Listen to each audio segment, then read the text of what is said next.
Hello दोस्तों, कैसे हो आप सभी। आई होप आप सभी अच्छे होंगे। दोस्तों, जैसा कि आप सभी को पता है कि आरआरबी ग्रुप डी का एग्जाम अभी चल रहा है, तो इसी के आधार पर मैं साइंस के पेपर का सॉल्यूशन करवाने वाला हूं, जो 21 दिसंबर की थर्ड शिफ्ट में पूछा गया है। ठीक है दोस्तों, सारे क्वेश्चन रियल है। ठीक है, एग्जाम ओरिएंटेड, बिल्कुल रियल। ठीक है दोस्तों, तो इससे पहले मैंने जो साइंस का फॉर्मूला वाला सेशन है दोस्तों, वो मैंने पूरा करवा दिया है। दोस्तों, एक बार जरूर जाकर देख लीजिए, और इस वीडियो में मैं एक बार फिर से रिवीजन करवा दूंगा। तो आपको वीडियो पूरा देखना है दोस्तों। ठीक है दोस्तों, आप वीडियो को पूरा देखा करो, तभी आपको समझ में आएगा। ठीक है दोस्तों, कैसे एग्जाम में क्वेश्चन पूछे जा रहे हैं।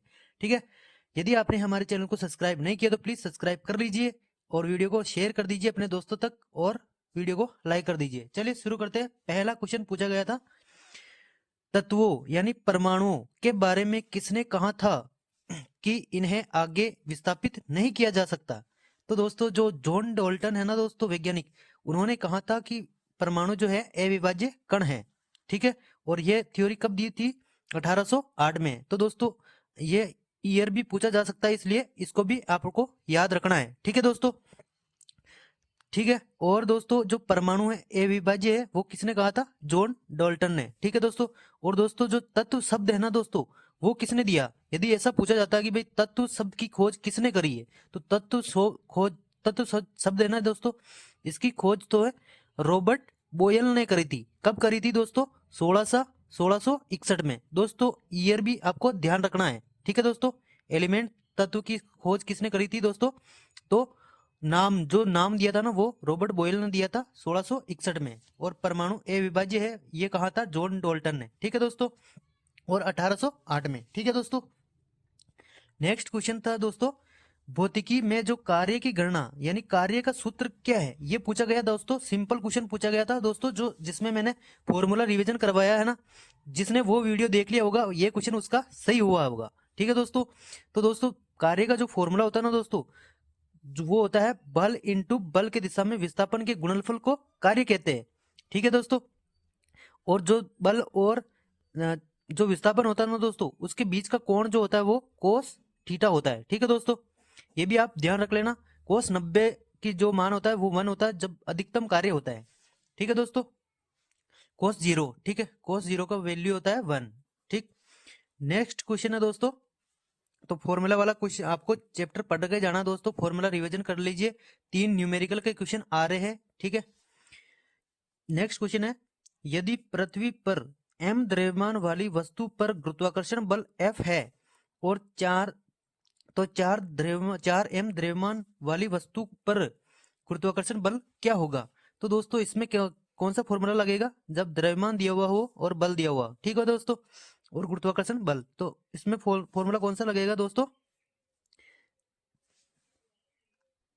तो इसमें फॉर्मूला लगेगा दोस्तों, F बराबर होता है m इंटू ए। ठीक है दोस्तों, जहां द्रव्यमान कितना दिया हुआ और दूसरी वस्तु जिसका, तो यहाँ पे लिखेंगे दोस्तों F बराबर m ए। ठीक है, तो यहाँ पे m कितना दिया हुआ था?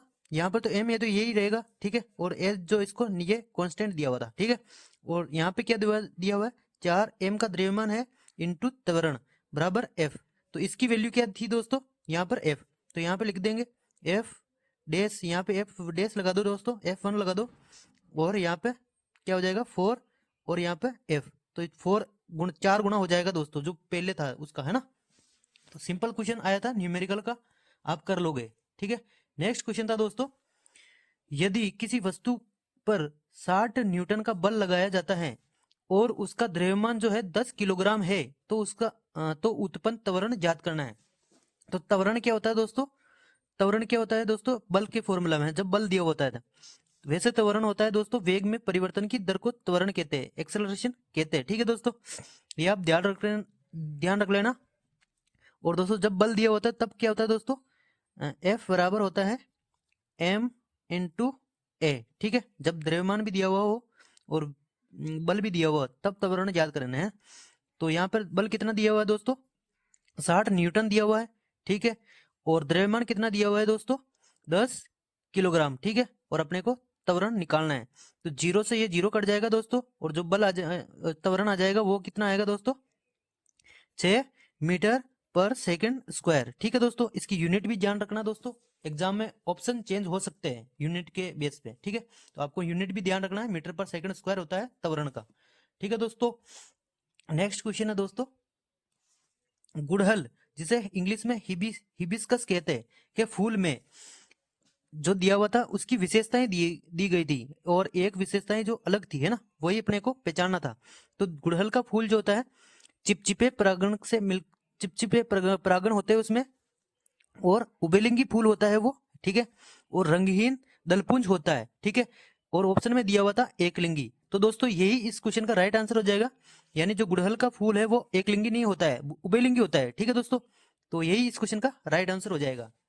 नेक्स्ट क्वेश्चन है दोस्तों, एथेनोइक अम्ल की जब रिएक्शन करवाते हैं किसके के साथ, NaCO3 सोडियम हाइड्रोजन कार्बोनेट कहते हैं, जिसे बेकिंग सोडा कहते हैं, ठीक है, खाने का सोडा के साथ अभिक्रिया कराने पर कौन सी गैस निकलती है। देखो दोस्तों मैंने पिछली वाले वीडियो में करवाया था ना, ये क्वेश्चन वापस आ गया, रिपीट होते हैं क्वेश्चन, है ना, तो इसलिए आपको पूरा सेशन आपको देखना है, क्वेश्चन रिपीट होते हैं हर शिफ्ट में, ठीक है। तो कौन सी गैस निकलेगी दोस्तों, जब देखो दोस्तों जब एसिड जब अम्ल की रिएक्शन जब धातु कार्बोनेट से करवाते हैं तब क्या निकलती है, कौन सी, तो यहाँ पे बनेगा सोडियम एथोक्साइड बनेगा, और प्लस वाटर बनेगा, और गैस कौन सी बनेगी दोस्तों, तो गैस बनेगी CO2 कार्बन डाइऑक्साइड, है ना, ये गैस बनेगी, ठीक है। तो ध्यान रख लेना कौन सी गैस बनेगी दोस्तों, CO2 गैस, है ना, ये ऑप्शन में दिया हुआ था, ये इस क्वेश्चन का राइट आंसर हो जाएगा। तो अभिक्रिया से हर शिफ्ट में क्वेश्चन पूछा जा रहा है, तो आपको अभिक्रिया वाला चैप्टर जरूर पढ़ के जाना दोस्तों फुल, ठीक है। नेक्स्ट क्वेश्चन था दोस्तों, ध्वनि की चाल का क्रम ज्ञात करना था। तो दोस्तों जो ध्वनि की चाल होती है ना, जो टोसो में बहुत ज्यादा होती है दोस्तों, है ना, तो टोसो की सबसे अधिक हो जाएगी, और उससे कम होती है द्रव में, और उससे भी कम होती है गैस में, गैस में सबसे कम होती है जो ध्वनि की चाल, ठीक है। तो आपको ध्यान रख लेना दोस्तों, जो ऑप्शन में दिया हुआ था, तो ये इस क्वेश्चन का सही आंसर हो जाएगा, ठीक है। नेक्स्ट क्वेश्चन था दोस्तों,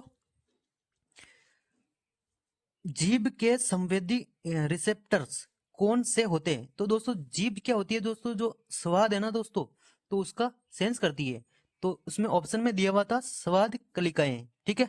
तो यही इस क्वेश्चन का राइट आंसर हो जाएगा, जो ऑप्शन में दिया हुआ था। नेक्स्ट क्वेश्चन है दोस्तों, वाहनों में पीछे के दृश्य को देखने के लिए किस दर्पण का उपयोग करते हैं। तो दोस्तों जो वाहनों में पश्च दृश्य देखते हैं ना दोस्तों, उसमें उत्तल दर्पण का उपयोग करते हैं। उत्तल दर्पण का उपयोग करने का कारण है कि जो वस्तु का जो प्रतिबिंब बनता है ना, वो छोटा बनता है, ठीक है, और आभासी प्रतिबिंब बनता है, आभासी कैसा होता है, सीधा होता है, ठीक है, सीधा सीधा प्रतिबिंब हमेशा आभासी होता है, ठीक है, और छोटा बनता है, ठीक है, छोटा बनता है। तो आपको ध्यान रख लेना दोस्तों, ये पूछा गया है दर्पण के उपयोग, तो आपको अवतल और अवतल दोनों के उपयोग को पढ़कर जाना है, पूछा जा रहा है शिफ्ट में, ठीक है। नेक्स्ट क्वेश्चन है दोस्तों, वोल्ट मीटर, वोल्ट मीटर क्या मापता है दोस्तों, विभवांतर मापता है। तो वोल्ट मीटर को परिपथ में जोड़ा जाता है, तो ऐसा क्वेश्चन पूछा गया है, परिपथ में कैसे जोड़ेंगे दोस्तों वोल्ट मीटर को, समांतर क्रम में। तो दोस्तों ऑप्शन में दिया हुआ था समांतर वृत्त, ये दिया हुआ था, तो यही इस क्वेश्चन का राइट आंसर हो जाएगा। वैसे समांतर क्रम में जोड़ते हैं, और दोस्तों जो एमीटर होता है ना दोस्तों, एमीटर, तो एमीटर को परिपथ के जो श्रेणी क्रम में जोड़ते हैं, किसमें, श्रेणी क्रम में। तो आप ये भी ध्यान रख लेना दोस्तों, नेक्स्ट शिफ्ट में पूछा जा सकता है, ठीक है। नेक्स्ट क्वेश्चन है दोस्तों, तारे क्यों टिमटिमाते हैं, तारे क्यों टिमटिमाते हैं दोस्तों। तो तारे टिमटिमाते हैं दोस्तों पृथ्वी के वायुमंडलीय अपवर्तन के कारण, किसके, पृथ्वी के वायुमंडलीय अपवर्तन के कारण, ठीक है, और जब वे क्षितिज के पास होते हैं, ठीक है, ये भी आप ध्यान रख लेना क्योंकि क्वेश्चन पूछा गया है दोस्तों, ठीक है। और दोस्तों रासायनिक प्रतीक किसे कहते हैं दोस्तों, जैसे कोई रासायनिक प्रतीक कोई तत्व है दोस्तों, जैसे कार्बन है, हाइड्रोजन है, ठीक है, हाइड्रोजन है, ऑक्सीजन हो गया, ठीक है, हीलियम हो गया, तो ये क्या है, एक रासायनिक प्रतीक है, जिसे तत्व को दर्शाते हैं उसे ही रासायनिक प्रतीक कहते हैं, ठीक है। तो ध्यान रख लेना, ऐसा क्वेश्चन पूछा गया है दोस्तों, और आपकी शिफ्ट में पूछा जा सकता है, ठीक है। नेक्स्ट क्वेश्चन है दोस्तों, दोस्तों 3 फॉर्मूले के क्वेश्चन आ रहे हैं, यानी 3 नंबर पक्के हो जाएंगे, तो आप वीडियो को पूरा देखना, मैं लास्ट में फॉर्मूला रिवीजन करवा दूंगा फिर से, ठीक है, तो आप वीडियो को पूरा देखना, ठीक है। नेक्स्ट क्वेश्चन है दोस्तों, नर शरीर में जो वर्षण होते हैं ना दोस्तों, जिस थैली में हो थैली जैसी संरचना में स्थित होते हैं उसे क्या कहा जाता है। ठीक है, ये क्वेश्चन पूछा गया है। तो जो वृषण जो होता है जिस थैली में होता है उसे क्या कहते हैं दोस्तों, वृषण कोश कहते हैं, यानी स्क्रोटम। ठीक है, सेक्रोटम। ठीक है, आप ध्यान रख लेना दोस्तों, ये आया था क्वेश्चन। तो ये क्या करता है दोस्तों, जो वर्षण जो कोष होता है ना, इसमें क्यों होते हैं वर्षण, तो हमारे जो शरीर का तापमान, जो तापमान को शरीर के तापमान से क्या करते हैं, से कम रखता है। कितना, ये भी ध्यान रखना दोस्तों, क्योंकि पूछा जा सकता है।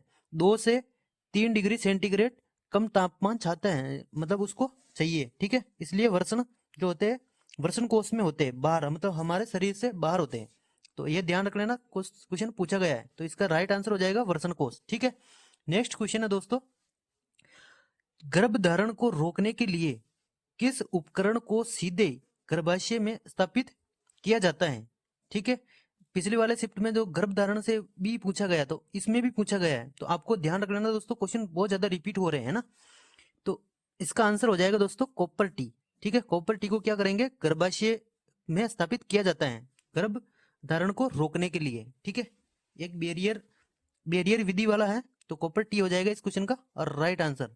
नेक्स्ट क्वेश्चन था दोस्तों, जब बेकिंग सोडा को गर्म किया जाता है, जब बेकिंग सोडा को गर्म किया जाता है तो क्या बनता है ना, यही पूछा गया है।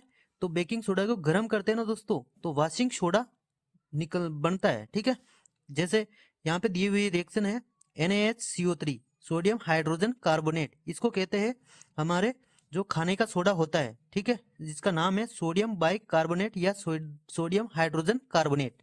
इसको जब गर्म करते हैं ना दोस्तों, तो हमें बनता है सोडियम कार्बोनेट प्लस H2O। ठीक है, जल बनता है और CO2 गैस निकलती है।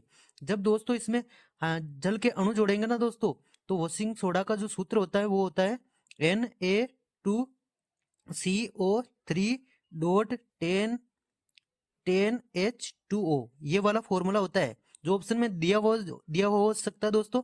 तो ये इस क्वेश्चन का राइट आंसर हो जाएगा। ठीक है दोस्तों, नेक्स्ट क्वेश्चन है दोस्तों,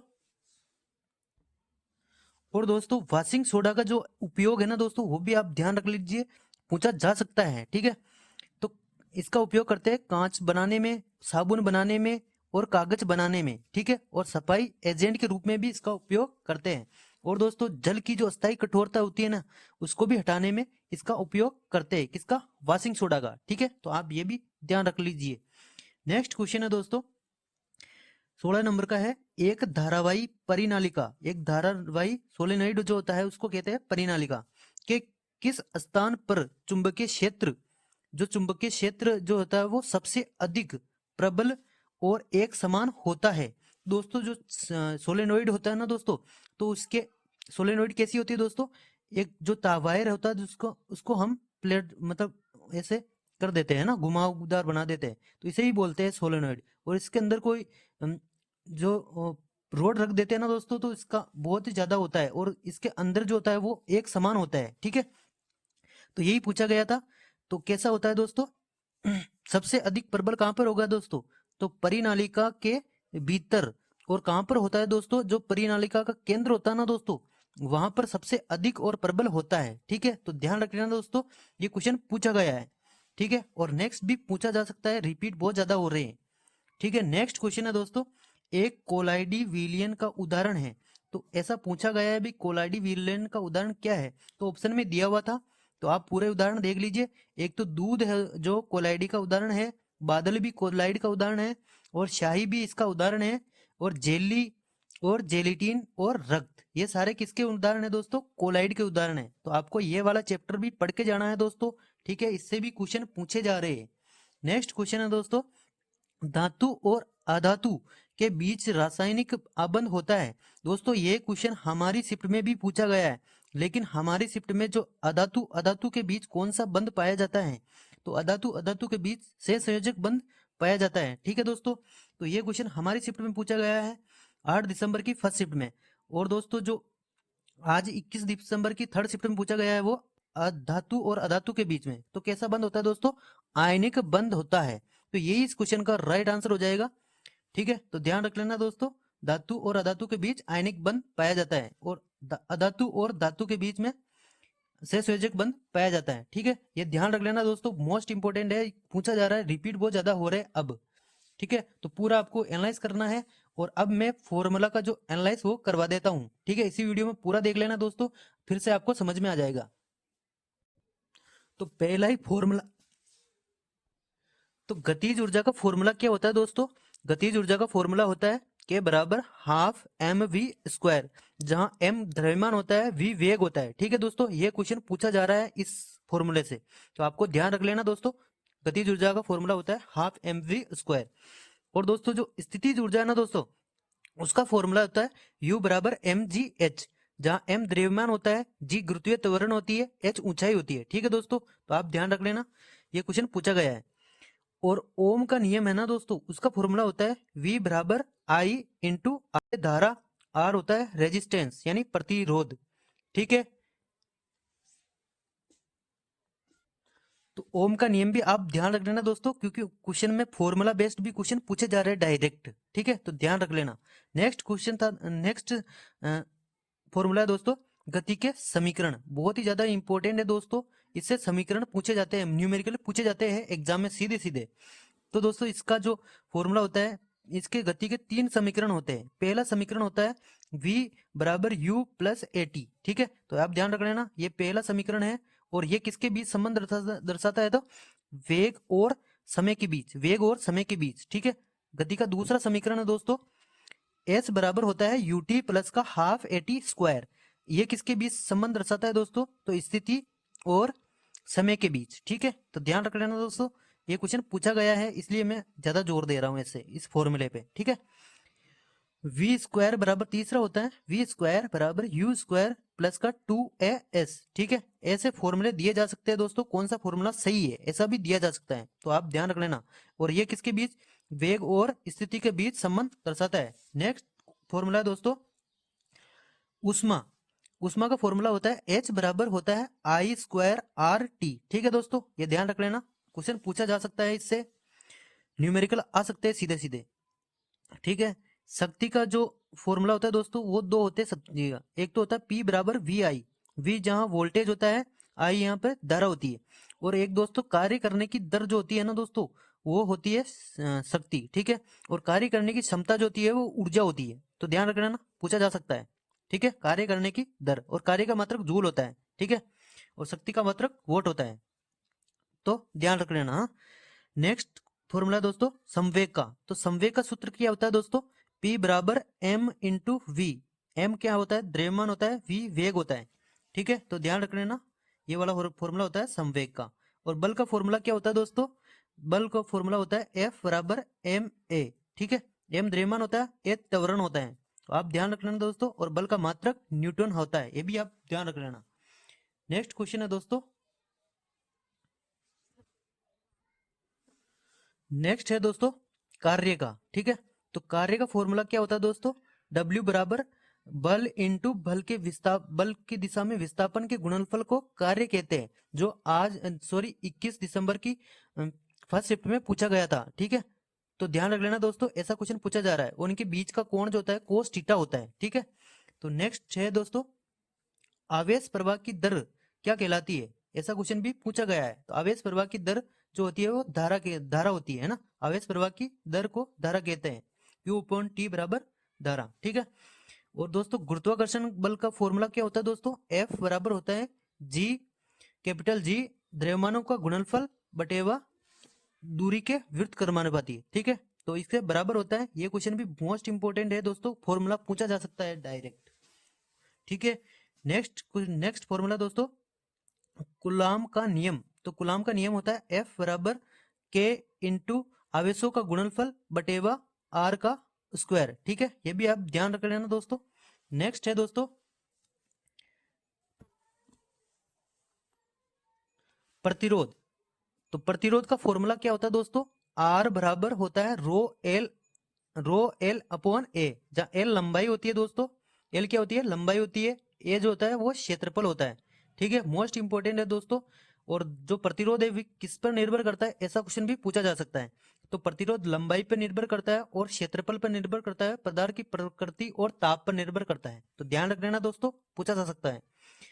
और दोस्तों जो प्रतिरोधकता है वो पदार्थ की प्रकृति पर निर्भर करती है केवल, ठीक है, तो ध्यान रख लेना। और एक फॉर्मूला होता है दोस्तों, Q बराबर होता है N इंटू ई, जहाँ ई का मान होता है दोस्तों एक इलेक्ट्रॉन बराबर 1.6 इंटू 10⁻⁻⁹ कूलाम, ठीक है, ध्यान रख लेना। नेक्स्ट है दोस्तों प्रकाश की चाल इस क्या होती है दोस्तों, तो प्रकाश की चाल होती है तरंग दैर्ध्य इंटू फ्रीक्वेंसी यानी आवर्ती। तो इसको कैसे, प्रकाश की चाल को सी से डिनोट करते हैं, और जो तरंग दैर्ध्य है उसे लेमडा से, और फ्रीक्वेंसी को एफ से, ठीक है, तो इसका गुणनफल हो जाता है चाल, ठीक है। नेक्स्ट है दोस्तों विभवांतर। विभवांतर क्या होता है दोस्तों, एकांक आवेश को एक बिंदु से दूसरे बिंदु में ले जाने में किया गया कार्य, ठीक है, उसी को विभवांतर कहते हैं दोस्तों। और कार्य का मात्रक जूल होता है, विभवांतर का मात्रक वोल्ट होता है, आवेश का मात्रक कूलाम होता है, ठीक है। नेक्स्ट था दोस्तों दर्पण सूत्र से, ठीक है, दर्पण सूत्र क्या होता है, 1/f बराबर होता है 1/v प्लस का 1/u, ठीक है, ये हो गया पहला। और लेंस सूत्र क्या होता है दोस्तों, 1/f बराबर होता है 1/v, यहाँ पे माइनस आता है दोस्तों, और 1/u, ठीक है, ये आप याद रख लेना दोस्तों, ठीक है। नेक्स्ट था दोस्तों अपवर्तनांक। तो अपवर्तनांक का फॉर्मूला, जो अपवर्तनांक को u से डिनोट करते हैं दोस्तों, और अपवर्तनांक का फॉर्मूला होता है निर्वात में प्रकाश की चाल, ठीक है, निर्वात में प्रकाश की चाल बटेवा माध्यम में प्रकाश की चाल के अनुपात को अपवर्तनांक कहते हैं, ठीक है, ऐसा पूछा जा सकता है, ठीक है दोस्तों। नेक्स्ट है दोस्तों आवर्धन का सूत्र। तो आवर्धन का सूत्र क्या होता है दोस्तों, दर्पण के लिए अलग होता है दोस्तों, लेंस के लिए अलग होता है, ठीक है। तो दर्पण के लिए क्या होता है दोस्तों, मैग्निफिकेशन को जो होता है वो m से डिनोट करते हैं, ठीक है, और जो इसका फॉर्मूला होता है वो दर्पण के लिए, ठीक है, माइनस आता है दर्पण के लिए v/u। v क्या है दोस्तों, प्रतिबिंब की ऊंचाई, ठीक है, और u क्या है दोस्तों, यह वस्तु की ऊंचाई, ठीक है, तो ध्यान रख लेना, ऐसा क्वेश्चन पूछा गया है दोस्तों, ठीक है। नेक्स्ट है दोस्तों लेंस के लिए आवर्धन का सूत्र क्या होता है दोस्तों, m बराबर होता है v/u, यहाँ पर माइनस नहीं आएगा दोस्तों, दर्पण के लिए माइनस आता है, ठीक है, तो आप ये ध्यान रख लेना। और दोस्तों जब मैग्निफिकेशन का मान जो होता है वो एक से कम होता है ना दोस्तों, एक से कम होता है तो क्या होता है दोस्तों, इमेज जो होती है वो छोटी होती है, ठीक है, छोटी होती है। और जब मैग्निफिकेशन का मान एक से अधिक होता है ना दोस्तों, तो इमेज बड़ी होती है। और जो आवर्धन का मान जो होता है वो एक के बराबर होता है ना दोस्तों, तो क्या होता है दोस्तों, वस्तु की ये जो आकृति होती है वो समान होती है, समान आकार का प्रतिबिंब बनता है, ठीक है, ध्यान रख लेना। और दोस्तों जब मैग्निफिकेशन का मान ऋणात्मक होता है ना दोस्तों, तो इमेज बनेगी उल्टी, और उल्टी हमेशा वास्तविक प्रतिबिंब बनता है ना, उल्टी होती है वो वास्तविक होती है, ठीक है, ध्यान रख लेना। और दोस्तों एम जो है वो पॉजिटिव है, एम का मान यदि पॉजिटिव यानी आवर्धन का मान पॉजिटिव है ना दोस्तों, तो इमेज बनेगी सीधी, और सीधी हमेशा आभासी होती है, ठीक है। और नेक्स्ट है दोस्तों स्नेल का नियम। स्नेल का नियम क्या होता है दोस्तों, पहले माध्यम का अपवर्तनांक इंटू साइन आई बराबर दूसरे माध्यम का अपवर्तनांक इंटू साइन आर, ठीक है, तो यही स्नेल का नियम होता है दोस्तों। इसको इधर उधर रख लेंगे तो फिर स्नेल का नियम आ जाएगा, आप ध्यान रख लेना, ठीक है। नेक्स्ट है दोस्तों जो समांतर प्रतिरोधों का समांतर क्रम और श्रेणी क्रम संयोजन है ना दोस्तों, उसके न्यूमेरिकल आ रहे हैं, है ना, तो ये वाला फॉर्मूला लगेगा उसमें, जिसमें आर इक्विवेलेंट बराबर होता है R1 प्लस का 1/R1 प्लस का 1/R2 प्लस का 1/R, और इसका जो संयोजन है तो समांतर क्रम में ऐसे जोड़ते हैं ना, एक बिंदु से यहाँ पे निकाल देते हैं और इस टाइप से जुड़ते हैं समांतर में, ठीक है। यहाँ पे नेगेटिव होता है, बैटरी जुड़ी होती है, यहाँ पे पॉजिटिव से धारा निकलती है, ये धारा जा रही है ना। तो इसमें क्या होता है दोस्तों, एक तो विभवांतर समान होता है इसमें, है ना, और धारा अलग अलग होती है, ठीक है, ऐसा पूछा जा सकता है। प्रतिरोधों का श्रेणी क्रम में संयोजन क्या होता है दोस्तों, इसमें क्या होती है, धारा जो होती है वो समान होती है और विभवांतर का मान अलग अलग होता है, ठीक है। और इसका आर इक्विवेलेंट बराबर होता है R1 प्लस का R2, ये डेड डेड चलता जाता है, जितने दिए हुए प्रतिरोध उतना ही, ठीक है। तो ये पूरा फॉर्मूला मैंने रिवीजन करा दिया है, इससे ही क्वेश्चन पूछे जा रहे हैं, इससे ही न्यूमेरिकल आ रहे हैं सारे, ठीक है। तो आपको ये सारे फॉर्मूले रिवीजन कर लेना है दोस्तों, ठीक है। और मैंने जो सारे वीडियो करवाए हैं उनको नहीं देखे तो प्लीज देख लीजिए, जिसमें मैंने पूरे मैथ्स रीजनिंग का नहीं करवाया, रीजनिंग का मैंने मेरी शिफ्ट वाला करवा दिया है, बाकी मैथ्स और साइंस के मैंने पूरे रिवीजन करवा रहा हूँ शिफ्ट वाइज, शिफ्ट आप देख सकते हो पूरे, ठीक है, सॉल्यूशन, ठीक है। और आज का मैंने करवा दिया है, यदि आपने वीडियो नहीं देखा ये वाला तो आप देख लीजिए जाकर, ठीक है, ये वाला अभी करवा दिया है जो 21 दिसंबर की थर्ड शिफ्ट का है, और इससे पहले मैंने करवाया है 21 दिसंबर की सेकंड शिफ्ट का। ये भी आप देख लीजिए जाकर एक बार वीडियो। और वीडियो अच्छा लगा तो प्लीज़ वीडियो को लाइक और कमेंट शेयर जरूर कर दीजिए दोस्तों। बहुत मेहनत की जा रही है आपके लिए, तो आपका इतना फर्ज बनता है, इतना तो बनता है ना, लाइक शेयर और सब्सक्राइब जरूर कर दीजिए दोस्तों। मिलते हैं नेक्स्ट वीडियो में, तब तक जय हिंद जय भारत।